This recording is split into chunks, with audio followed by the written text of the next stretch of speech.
Hey, welcome to Automation Notes. Brought to you by DocDigitizer, the Automation Notes podcast is a collection of new and inspiring insights about intelligent automation. We'll discuss with the world's leading intelligent automation minds the most recent trends, success stories, and promising projects in the intelligent automation space. But before we dive into today's show, if you want to take your automation projects to an all-new level, leveraging critical data locked in your documents, photos, or emails, visit DocDigitizer.com and find out how you can deploy the world's most reliable intelligent document processing platform in less than one day. Thanks to its proprietary technology using the most advanced AI breakthroughs in cognitive automation, natural language processing, and a built-in expertly designed human-in-the-loop, DocDigitizer offers the world's first all-inclusive intelligent document processing platform. You can get 100% accurate data from nearly any document with close to zero setup and a full pay-per-use model all into a single API call. Whether you're looking to process a simple invoice, streamline your customer onboarding journey, or get data from your legal contracts, DocDigitizer will be your trusted IDP partner. They also offer unusual features like handwrite support, complex table data extraction, fraud detection, and out-of-the-box integration with UiPath, Blue Prism, Automation Anywhere, and many other automation tools. So stop spending months getting datasets and training models to deploy an IDP tool, and then end up with costly human-in-the-loop data validation on every single document. DocDigitizer offers an all-in-one, fully managed API, making intelligent document processing truly easy. But don't just take my word for it. Take the word of leading global 2,000 organizations, all loving and using DocDigitizer to unlock hyperautomation over complex and unstructured mission-critical processes. Head over to DocDigitizer.com and start your all-inclusive IDP journey. But it is now time for another incredible Automation Notes show. Hello and welcome to our show. My name is João Fernandes, founder and CEO of DocDigitizer, and I'll be your host for today's episode of Automation Notes. Today we have a very special guest, Wilton Rogers from Simply Automate. So, Wilton, thank you very much for being on our show. Thank you for having me so much, man. I'm excited and I appreciate it. Very honored. Fantastic. Can you share with our audience who you are and what you do at Simply Automate? Yeah, I'm a real simple guy. I'm a businessman, entrepreneur by heart. I come from more of a small business background, owning small businesses, and then long story short, 6-7 years ago, I heard the thing called RPA, got involved with it, and I built my company. That's a little over 4 years now. It's been a little over 4 years. Simply Automate, and I'm the founder and CEO of Simply Automate. Fantastic. And what got you into the RPA? Because you mentioned that you were an entrepreneur. Not sure if you were operating in the tech space, but why RPA? Yeah, great question. I think not coming from a tech background, I came from a business background. I came from understanding logic, understanding how to put things together, understanding how to build things. I didn't understand the technical part behind it.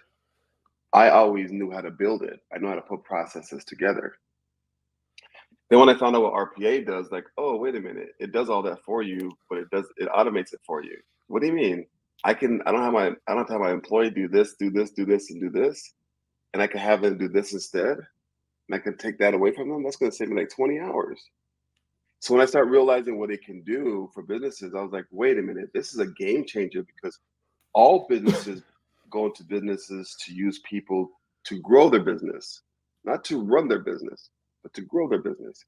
But they have to bring in more people to grow their business, because they have to handle all these repetitive, rule-based type tasks that every business has to go through.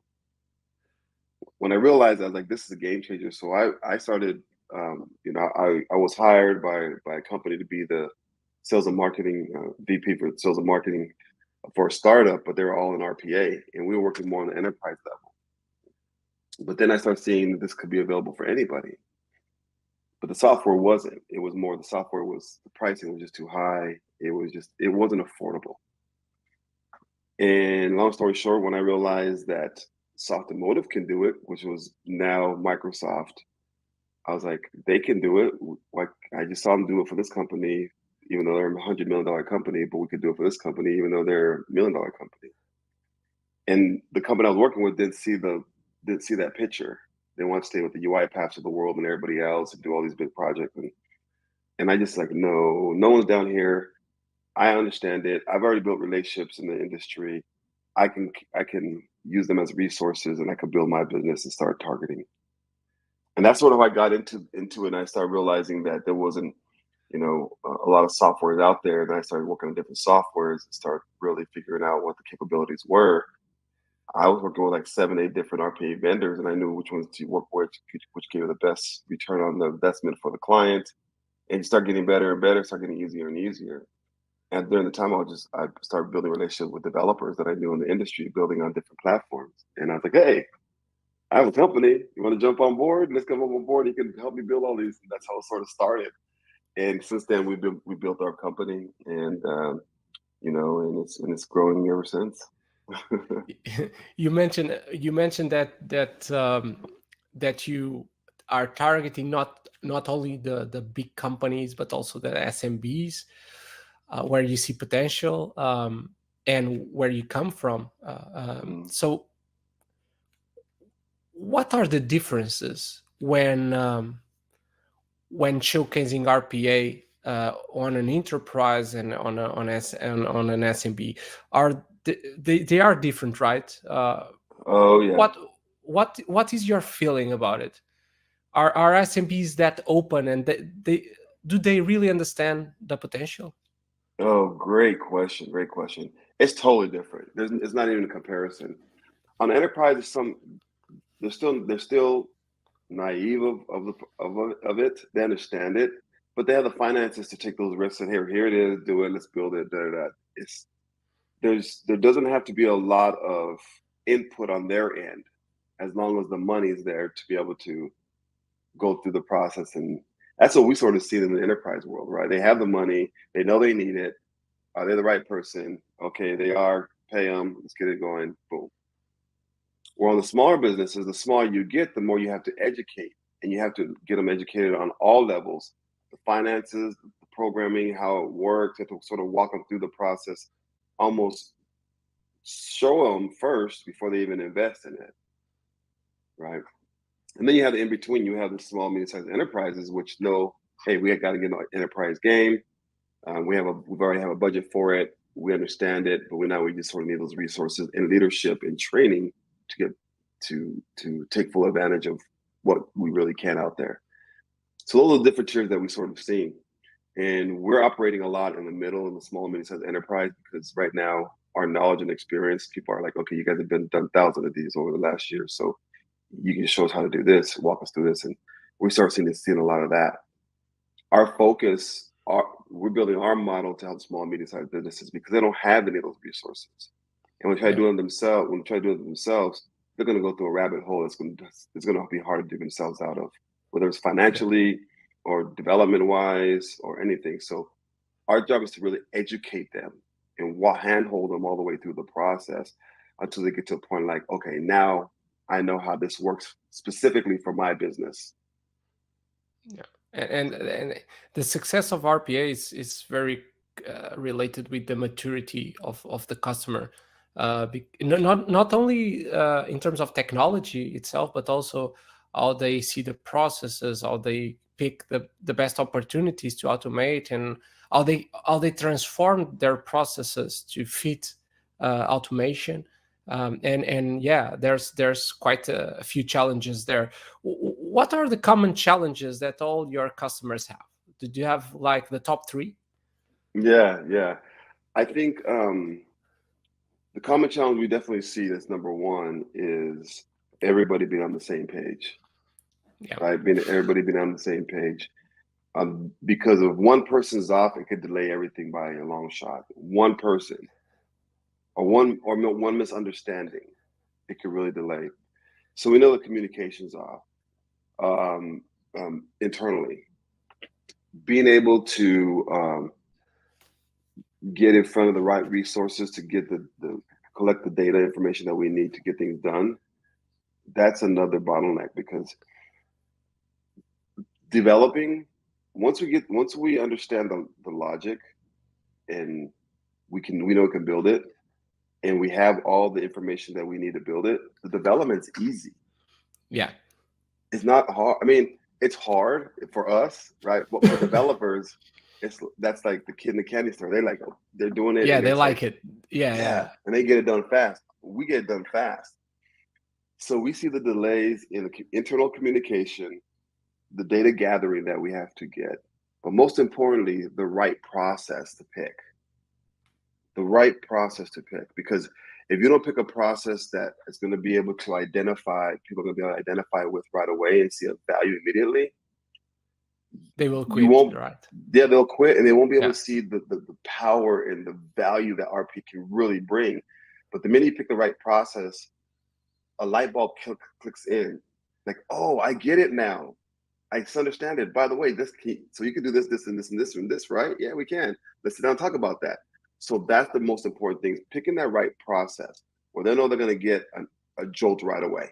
Like, oh, we always wait. We always know when we're going to get, when we're getting ready to do a demo, and we're going to get that, what? Wow. We know it. It's like, okay, it's going to come right here. Because we already know that they've been doing this for a long time, and also we build it in a week, and they're like, you took that away from us. Watch the reaction. Like, oh man, it's amazing. We love it, right?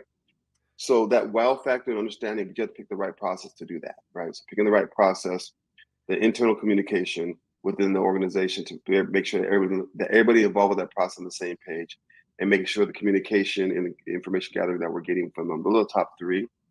But we put those things up front. Like, now we already know those. So those are action steps that we've already pointed out to our clients before we get started. So it eliminates that immediately. But those are the three biggest, probably. And when you enter a new customer and start your conversations about RPA and opportunities and this kind of discovery process that you have, what are the misconceptions that people often have about RPA? I think there's quite a few. I think one of the biggest things that we see is that it's going to take jobs away from people. That is a cliche. Yeah, it's like, we get that answer quite a bit, especially from a business that has like 10 employees, 15 employees, and all of them have been there for 5-6 years. They're like, they're family. They're like, man, I don't want to take away this employee. Like, no, dude, you're going to empower them. Well, how? When you start showing them what happens if they have an assistant, what can they do? Ask them, if I got you an assistant, what would you do for the company? I'll be able to do this, this, this, this, and this, because they'll be able to see what their value is right away. Yeah.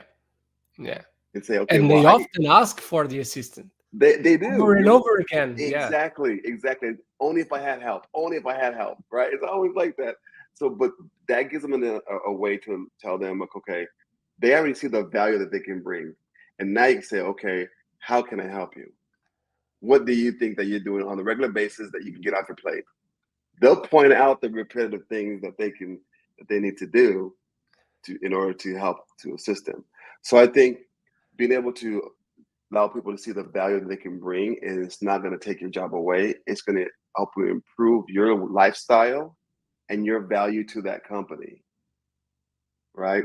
It's going to give you the opportunity. Yeah. So that's one of the misconceptions, I think. And the other one, I think, is that it's not available for anybody. It's not available for, we did it for a company. It's a lady has her own accounting firm.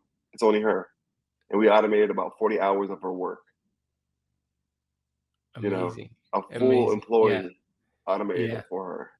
Yeah. So it's out there. People just don't know about it. And so I think they think, oh, it's pricey. It's not. When you know the pricing of everything when it comes down to RPA, and you know the capabilities of it, you can give every business the value that they can squeeze out of RPA, and that's what we've done. And in this process, there's a lot of suppliers and consultancy companies to help implement RPA. What are your main differences? So what do you do really different compared to other companies that are implementing RPA? Yeah, I think what we do differently is that we're a consulting firm, but we're also the development firm. Exactly. We don't contract anything out. Everything's internal. Yeah. We built relationships with all of our software vendors, personal relationships. So, we worked on these models for multiple years, and we know the executive leaders of these companies. We know the founders of these companies. We know where these companies are going with their programming. So we have that insider relationship with them. And we built that because we all come from those industries. Every part of our company, it's not just me, it's my partners, my employees. We've all come from this world. And we brought those resources and knowledges from those different areas. Whereas a lot of companies, they're a consulting firm, but they have to subcontract it out to a company in India to do development or whatever. Yeah. With us, it's, whatever we say we can do, we personally do it internally. And then we have a process from where that conversation goes all the way to deployment, all the way to support and maintenance. We have a client portal where they can follow the process of anything, the whole thing. Oh, amazing. And they can follow how it, how much is being used, if there's been a ticket in there that needs to be taken care of, anything. Can you walk me through that process? So probably you have a discovery phase first, and then you move to a POC or something. Can you tell me a little bit more about how you structure this adoption process? Yeah, the way we structured it, we made it very simple. And this is, like I said, this has been because of thousands of conversations and opportunities that we blew. We've lost, right? Because we didn't have it put in place. Lessons learned, my friend. Lessons learned. Yeah, right. So what we do is we have that discovery call. We want them to get a better understanding of what RPA is. 9 times out of 10, more like 10 times out of 10, people really don't understand the capabilities of RPA. Even if they've heard about it, they really don't understand the capabilities that work directly for them. So we want to be able to compare apples to apples. We don't want to tell them about what invoice processing do. We want to show what invoice processing can do for them based on their logic, based on everything, right? So we sort of educate them, and then once we identify a process like a invoice processing, we have a design call. We send them out a design questionnaire. They fill it out. We do an overview of what that, based on how they answer that questionnaire, on what that looks like. And then during that meeting, we walk through what we think everything looks like based on your information. A business analyst, a project manager, and whoever brought the salesperson, whoever brought that lead in, are on that call.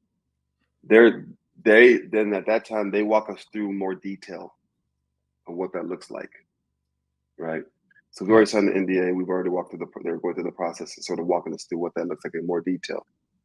We're asking questions and making sure, so at the end of the day, we know that we can really map this out. Then we turn around and we map that out. And then when we map it out, we'll show them exactly what the ROI is. We'll show them exactly how many hours we're saving them. We'll break it down to them how much of the bot is doing the work now instead of the manual doing the work. So we show them the breakdown of everything. Then we show Are them they surprised because most of the times they don't even have a clue about the number of hours they are deploying, right? Right. Oh, once they see it in a chart, they're totally shocked. Right? Because they don't realize it. Like, wow, it's happening. It's almost autopilot, right?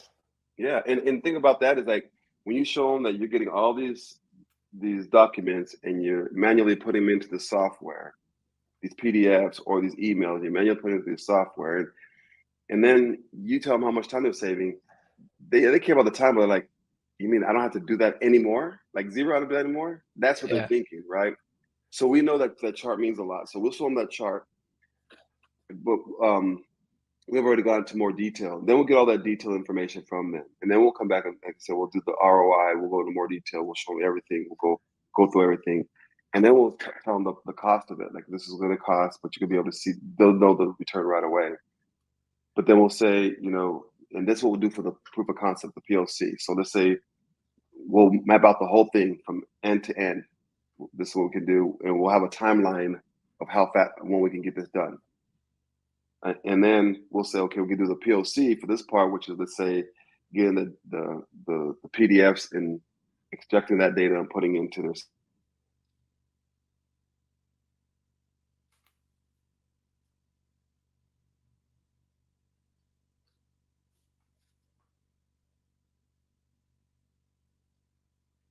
Uh-oh. Are we back? Yeah, Back? we are back. I don't know if that was me that time. I don't know if that was me, but we'll continue. We'll continue. I think we're Yeah, good. we And just lost you for 10 seconds. So okay. So I don't know where I was, but what I was saying is that once everything is completely done, then we show them the price, we show them everything, and then we do the POC. The POC would be the PDFs or whatever information put into the software. Then we'll say we'll get that done within by next week. We'll just collect the data for that POC, because you start collecting data for everything else, it's gonna take a while. So we want to focus. Show them we collect this data, we'll build it right away. They'll see how fast we can build it, and we'll get it deployed. And once it's deployed, that's like, oh, I'm not doing it anymore. Okay, now let's finish up the rest of it. And that's when we've already timelined everything else based on what we can do. And when they see that, it's like, okay, I get it. And then once it's serviced, and once it's built and deployed, then it goes into the support and maintenance model, which we support and we maintain any upgrades or any changes or whatever. We take care of that in the back end. So that's basically the process. Fantastic. And moving a little bit more towards the RPA technology itself. So you mentioned that you are in this space for quite some time. Say 7 years, right? 8 years. You mentioned. You probably see some kind of changes on this landscape, right? And the UiPath and Blue Prism and Microsoft, they have been trying as much as possible to innovate, to bring new features into the market. So when you look at RPA 8 years ago and now, what are the main differences? Is RPA just a simple process orchestrator, or do you see much more now happening? Yeah, well, great question. First of all, I think the difference now is that there's anybody can do it. Any company can have it. Anybody can do it, right? Yeah. But there's also limitations to it all. There's limitations, whether it's the limitations of the person doing it or limitations of the software itself. And those things are very, very important. So the difference is where we've been blessed is that we've been working in this, and every time a new one comes in, we learn about it. So we can already start comparing it, and if we play around with it, we can really start comparing it, because we know all the basics, what everybody can do, but can they do this? Can they do that? Yeah. Right. So I think now the RPA game has become a little bit easier for people to be part of. What the thing that's we're seeing a lot of is that people are going it the wrong way. They're jumping in because they know they need to do it, because it's growing so fast, and it's something that is not slowing down and speeding up. So the speed and the growth of it has been crazy.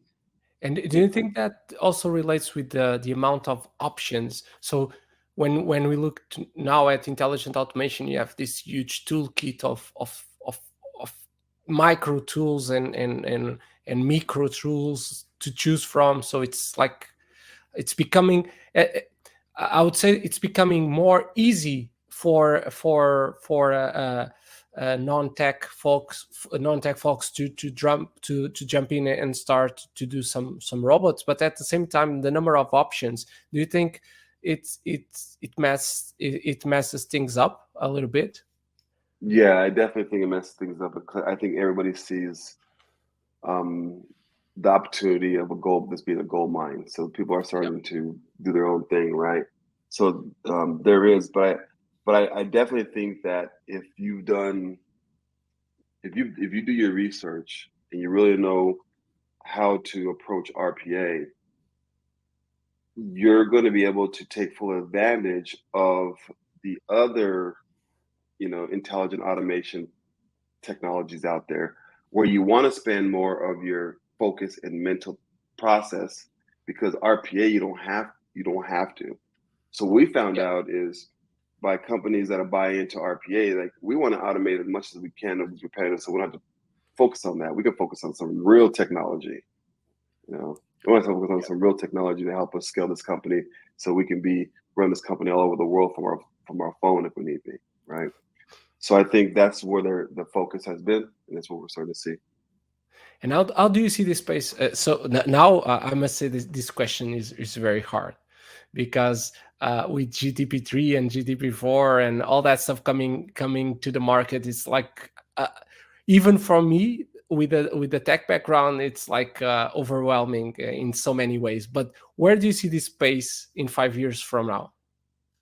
The RPA space or the intelligent automation? The intelligent automation space. Yeah.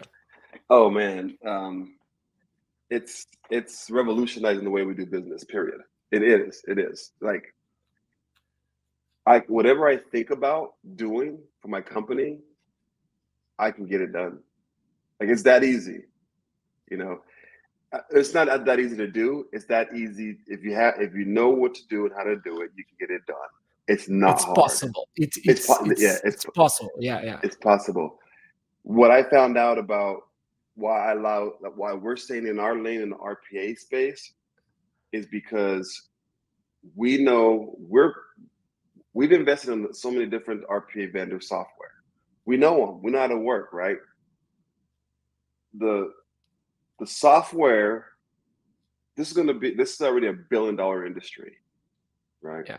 Supposed to be, in a few years, supposed to be a 30 billion. I don't know. It's some outrageous. I forgot the numbers, but anyway, it's growing fast, right? But you have to understand the part that's growing fast is the service part.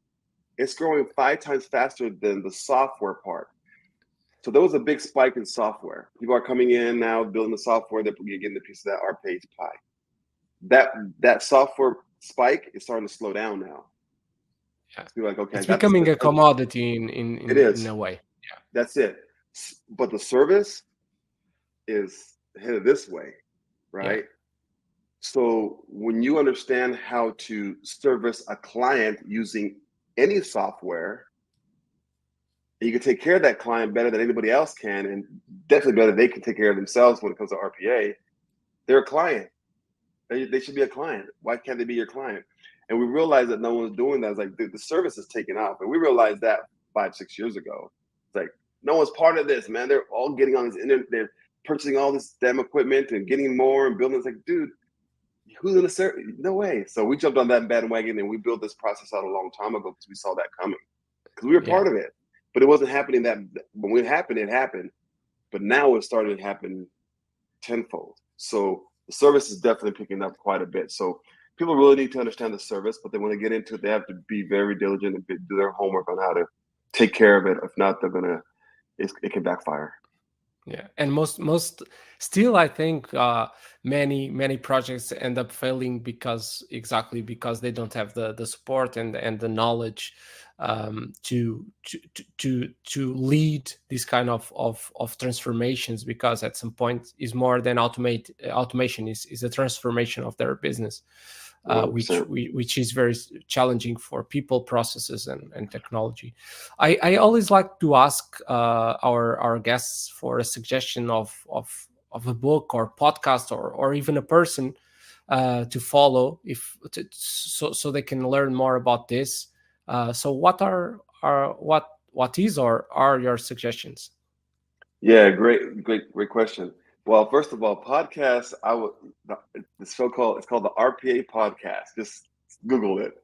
That's our podcast, right? It's called the RPA podcast. So we have some really good guests on there, and we go live.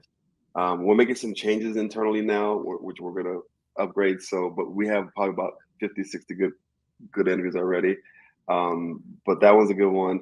I think if you go to Ian Barkin on LinkedIn, you follow his work. Amazing. Yeah, the videos are really amazing. They are. So it's very clear understanding. It's, in fact, speaking of books, it's there also. Yeah, it's a Bible. Yeah. So anybody getting into the automation space or into business period, or starting the business or running a business, they need to read this book. And the reason why is because wherever you are in your business, it'll give you bullet points on how you could prepare your business for the future with what you have right now, right? So it allows you to do that. And I had to get the audiobook. I got the book and I was like, I gotta listen to it while I'm working out and stuff, because there was so much to consume, right? And that's just a real good book for any level of person that's in business, like anybody. It's so easy to understand. So yeah, for the people that are just hearing the podcast, is the book is Intelligent Automation, and it's a red cover, and you'll find it very very easily on Amazon, and it's really the Bible.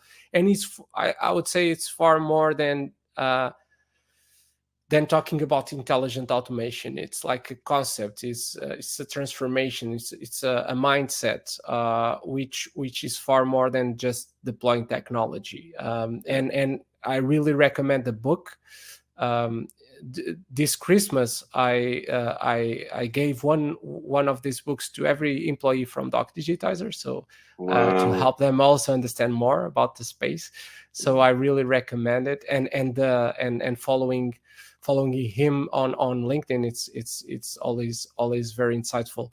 So what's next for you and Simply Automate, and how can our audience reach out to you?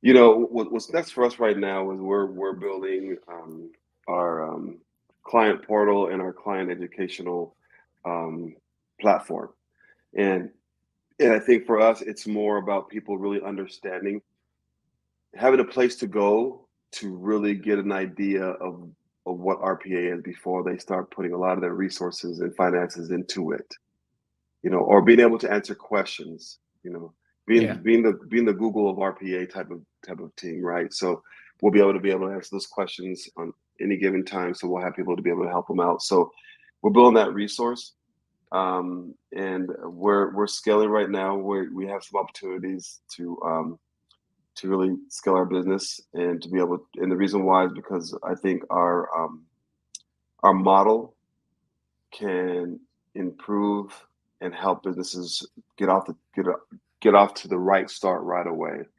And we've had some people recognize that, so they've given us opportunity to scale. So right now we're looking to really build a model to scale pretty fast.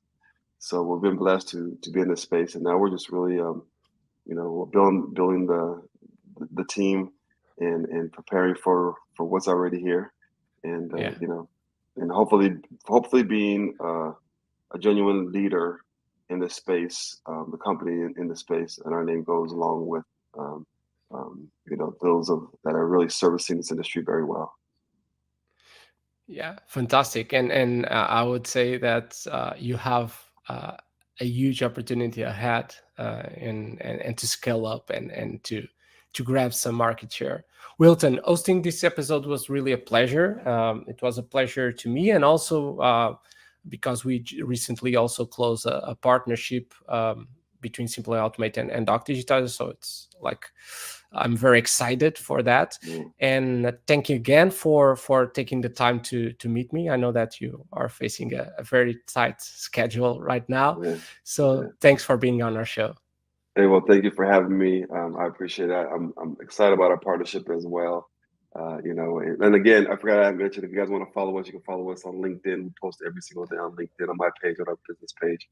We're always there. We're active. But no, it's been great. And I definitely look forward to working with you on some projects in the future for sure. Fantastic. I have been your host, João Fernandes, and this has been Automation Notes. See you next time.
Wow, what a fantastic show. So many incredible takeaways. I hope you enjoyed it. If you want to stay updated with the most recent intelligent automation trends, success stories, and promising projects, please subscribe to Automation Notes on Spotify, Apple Podcast, Anchor, and YouTube. You can find the links in the subscription. We release a new episode every 2 weeks. But before we leave you today, if you want to take your automation projects to an all-new level, leveraging critical data locked in your documents, photos, or emails, visit DocDigitizer.com and find out how you can deploy the world's most reliable intelligent document processing platform in less than 1 day. You can get 100% accurate data from nearly any document with close to zero setup and a full pay-per-use model all into a single API call. Whether you're looking to process a simple invoice, streamline your customer onboarding journey, or get data from your legal contracts, DocDigitizer will be your trusted IDP partner. DocDigitizer offers an all-in-one, fully managed API, making intelligent document processing truly easy. But don't just take my word for it. Take the word of leading global 2,000 organizations, all loving and using DocDigitizer to unlock hyper-automation over complex and unstructured mission-critical processes. DocDigitizer is helping companies across multiple industries to reach their full potential through data by empowering their digital transformation, driving operational efficiency and human productivity, unlocking the power of their data.